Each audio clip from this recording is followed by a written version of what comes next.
this is a game we've talked about on and off for the past year and a half, but like very speciously, like that word.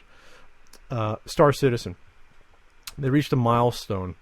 They passed $100 million in funding, and that's combined from their, original crowdfunding campaign when it first came up, over 2 years ago already? Mm-hmm. 3? Combined with, if you go to their website, you can basically fund the game by, backing the game and getting alpha builds and playing different modules of this game. This is an extremely ambitious open exploration space game.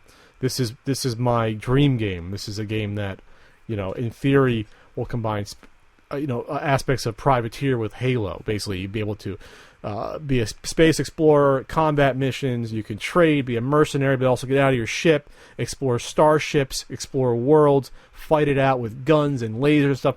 So we're talking about really a game that hasn't been done before. Only bits and pieces of this have been done. Like bits and pieces have been done with Privateer or Freelancer or the other parts fighting like Mass Effect, but it's never been combined before. So we're talking a lot of money to do a game this ambitious. So they got $100 million. They also released their Alpha 2 build, which they called a major breakthrough. Creator Chris Roberts said in his statement, it represents the first true slice of gameplay that includes much of what Star Citizen will bring to our fans. Thrilling space combat in a massive play area, first-person battles, and multi-crew ships where you and your friends could adventure together in a portion of the universe on the same ship. It's all technology that has never been undertaken to this scale and depth before in our industry, and it hasn't. They've always been separate games that have done pieces of this, never together. Right. This is why this is so ambitious and important. So they just released, again, you can play these in modules if you're a backer. Basically, if you're a backer, you could do like, well, I spend this $50, I can play with a shitty ship. If I spend $100, I get a much better ship and credits to use and to upgrade my ship and things like that. So they put in 20 random encounters, extra vehicular. I can't say extra vehicular activity. Vehicular.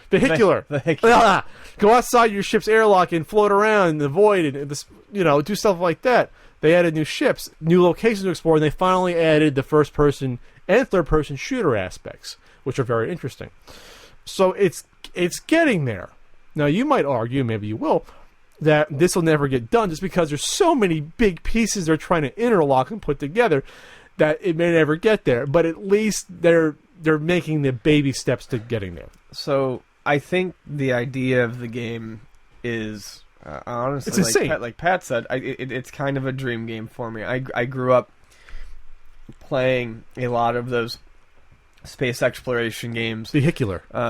Negotiation with other races. One of my favorite games, and no one ever remembers this one, but one of my favorite games was Lightspeed. I remember that one. Yeah, I didn't play it, but I remember it. And this is this is like that or Elite or something like that taken to the nth degree.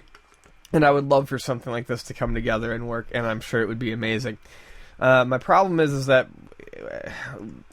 the 2.0 alpha, not to take anything from what they're doing, but you're still talking about modules. You're still talking about slices of gameplay. You're still talking about essentially proof of concept of what you can do with each of the ideas without showing the interlocking pieces.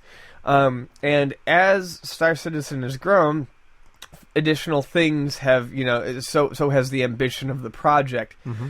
And there is such a thing called is feature bloat, and there is such a thing as being overly ambitious.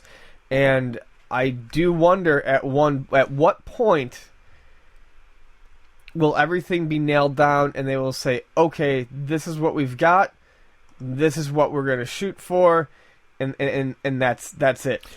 Yeah. And honestly, it's kind of my concern with another similar sort of title that I'm very much looking forward to, No Man's Sky on the PS4. Ambition is great, but you have to rein it in to the point where you can create an actual finished project. At least, though, that's not even close to what you're going to be able to do in this, though. No, but that's going to come out. But I'm just saying, even that to me is like you're never. Are you actually going to be able to make everything you want to work? And the answer is no. And while I'm not saying this will never get made, I am saying that I do think expectations need to be tempered considerably. And plus, remember, there's going to be a massive single player campaign and a multiplayer for this. I mean, they've already hired out Gary Oldman, Andy Serkis, Mark Hamill, and others to act in this. So you're gonna have a cool single player campaign to bring you back to the world, of like a privateer where you have like a cool campaign to do, and that'll probably be massive too. And you'll probably still have all the side quests you can do and go off on your own, explore worlds, get out, be a trader, be a mercenary, be a pirate. Hell, running your own starship, that to me is cool. I never played one of those. I think there was a series, and then it started in the late 90s, I think, where you had your own starship. The Bridge or something like that. There was a few. Yeah. And I know they're still around, but again, never has all this been integrated into one. Space combat with first-person shooter, all this together is... I'll say this: if it comes out and it is what it says it is, or it's at least mostly what it says it is, I will go out and I will build a computer that will play this game to its maximum specs. You're going to see me and Ian start our own brigade, and we're going to become Star Citizen Let's Players because you're never going to see us again. And the podcast will end. Yeah, the podcast will be so. Ian, what we're playing right now? Well, we're going to go on our raid right now. I do have my doubts. So, anyways, that's that. They're getting there though. Let's put it this way. I think that the guy has the pedigree, Chris Roberts, to do this. They have the money to do it. Mm-hmm. It's getting there in bits and pieces. There's no reason to think it won't get there, but now it's the timing. It's going to be a year, 2 years before it's final. That's where we're looking at now.